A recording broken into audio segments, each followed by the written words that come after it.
Ֆրանս 24-ին տված հարցազրույցում Ալիևը մի շարք վտանգավոր հայտարարություններ է արել, առաջինը նա խոսել է, ինչպես ասեցի, մեր ռազմագերիների նացիստներից ավելի վատն է համարել Բաքվի դատարանն էլ Նյուրնբերգի հետ է համեմատել, չնայած մաքուր մանիպուլյացիա է, որտեղ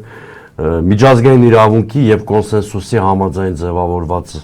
տրիբունալ էր Նյուրնբերգը եւ չի կարելի Բաքվի բռնապետական Ադրբեջանի դատական համակարգը համեմատել Նյուրնբերգի հետ, բայց այստեղ խնդիրը մանիպուլյացիան չի, խնդիրն այն է, որ Ադրբեջանի նախագահ սա ասելով ցույց է տալիս հայ-ադրբեջանական հարաբերությունների կարգավորման մոդելը, որ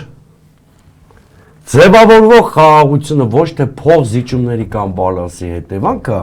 այլ Հայաստանին պարտադրված համապարփակ կապիտուլյացիա է, որովհետև եթե գերիները համեմատվում են նացիստների հետ, իրենց դատարանը Նյուրնբերգի հետ, Հայաստանն էլ համեմատվում է կապիտուլացված Գերմանիայի հետ, դրանից բխող հետևանքներով։ Այսա շատ վտանգավոր հայտարարություն է, որտեղ սա ենթադրել է տալիս, որ շարունակական եւ պերմանենտ պարտադրանքի եւ Հայաստանի կողմից զիջումների, միակողմանի զիջումների այս մոդելը շարունակվելու է։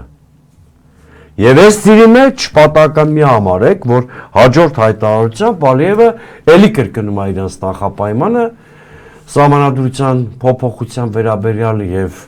ակնհայտորեն Հայաստանի այս իշխանությունը ընդունել է այդ նախապայմանը, ակնհայտորեն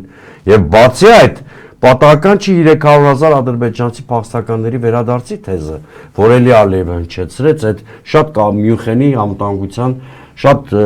հեղինակավոր ամբիոնից։